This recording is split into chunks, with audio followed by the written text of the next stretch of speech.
Hey, happy day 695 of What You Up To Now. Sharon Horne-Ellstrom here, also known as Pajama Grandma, drinking lemon water for my cloggy coffee throat today. I've been hanging out with my granddaughter, and last week she started coughing. She pretty much had a cough all week, and of course by Saturday, yesterday, I had it as well. The cloggy knows the cough. Just in time for the holidays, yay! So, thinking about this morning the expression I can't, and wondering, is it just another way of saying I'm scared or I'm afraid to do something? And as much as I hate to admit it, and I think it's hard to admit, I think that whenever I say I can't or I won't or I don't want to do something, it's not that I don't have the ability to, which can of course means the ability to do something. It's because I don't want to make a choice. I don't want to make a decision. I'm afraid of taking personal responsibility for the outcome of something. And we can use all kinds of excuses to say that we can't do something. We're busy. We don't have enough time. We don't have enough money. We don't have enough of whatever resource we might be discussing in order to participate in something. But do we not? Or is it because we're afraid to? Because the truth is, there's unlimited resources on this planet, right? If we need or want to do something, we find a way to make it happen. It's not about having them in our hand. It's about, can we get control of the resources we need to do whatever it is that we want? So I was just pondering that today and wondering, when I say I can't, every time I say I can't, is it because I'm afraid of something? Is it because I'm afraid of making a decision, making a choice? And I'm going to say, painful confession, it absolutely positively is, at least in my case. Love to know what you think about this. Do you think that when we say we can't do something, there's an element of fear associated with that or not? Share in the comments below, because I would really love to know. And then I know if my thinking is just a little skewed or if I'm looking at it in a weird way. Thanks to my dad, the word can't, I try to not have that in my vocabulary. Of course, we say that in sentences and talking and writing, but when I catch myself saying I can't, a flag goes off and I immediately stop and say, okay, why am I saying I can't do something? Is it that I can't do it, or is it that it's not a priority for me and I'm not going to commit to it?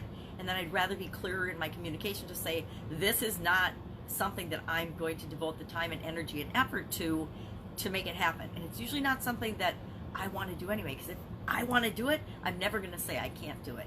The fastest, easiest, quickest ways to get me to do something is to tell me or forbid me from doing it. Tell me I can't do something and it's as good as done. There's a lot of us that way. We're kind of rebellious in our own little minds.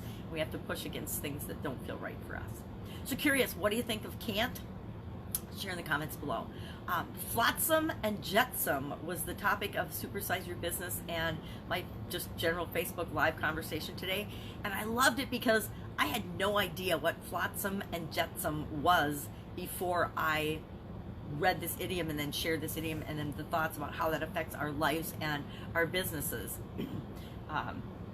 So I'd be curious if you know what flotsam and jetsam is, or if I'm the only one that doesn't. It's been around since the 1500s, so I feel a little silly that I had not heard them or didn't really know what those words meant until, and what the idiom meant until I read about it. And I'm a huge example of a flotsam and jetsam collector, so that's why I thought it was funny that I didn't know what those were.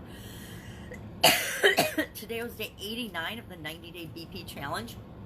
I love challenges. I absolutely, positively love challenges and obstacles and problems and finding solutions for them. So 90-day challenges, I've just learned from another 7-day challenge. They're way too long because people can't do them, but I guess the people that I like to work with like challenges and like to make commitments to themselves that they really will change and get the results they want.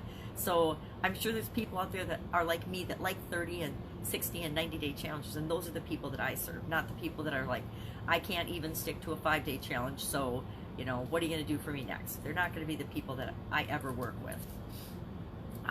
So the challenge today was about, how do you feel about your ability to overcome challenges, to meet challenges, obstacles, and things that pop up in our life? Because no matter where you are in your life, there's always going to be obstacles and challenges and problems to solve.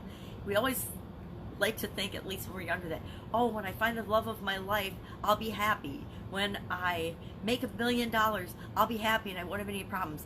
No, instead of having $50,000 a year or $100,000 a year problems, you now have $1 million a year problems, right? The problems never go away. The obstacles and the challenges never go away. They just change as we change and grow. So I think it's important that we do a gut check and say, how confident are you now with the process of how to handle challenges and problems? Because like anything else, it is a process. You can break handling challenges and problems and obstacles down to a 5 or 6 step process, just like anything else. Do 1, 2, 3, 4, 5, 6, and you've got a process for handling challenges. So no matter how big the challenge is, no matter how traumatic or how small, you can use the same process to deal with them confidently and efficiently and effectively. And I'm all about that. So VP Challenge, Supersize Your Business. Happy Every Day was about invitations and invitations that you receive and how you receive them, and we can be invited to things in all different ways. So that's a quick rundown on what I'm working on right now. Not telling you what I'm working on next because I've already got the next thing in the works, but I will squeak it and leak it and share it when the time is right, which is fast and quickly approaching as we approach the new year. Have an amazing day. If I can help you anyway, hit me up in the comments below, or Sharon Horne-Ellstrom, hyphenated, Pajama Grandma, Gramma. I'm hoping you know how to spell pajama. You can find me on most social media platforms, or you can email me. If you need my email, ask in the comments below. That's it. Have an amazing day. I will, of course, be with you tomorrow with another update on what I'm doing as I transition from the brick and mortar world and the corporate world of business to the online world of business, and why I'm doing that, and the ups, the downs, the good, the bad, the ugly, the dilemmas, the questions that come up, I can't make a decision and choose what tight niche I'm going to go after and people I'm going to serve, because I might be missing out on other groups that I could serve, and why that is the biggest mistake you can make when you're creating an online presence. That's it. See you tomorrow. Bye.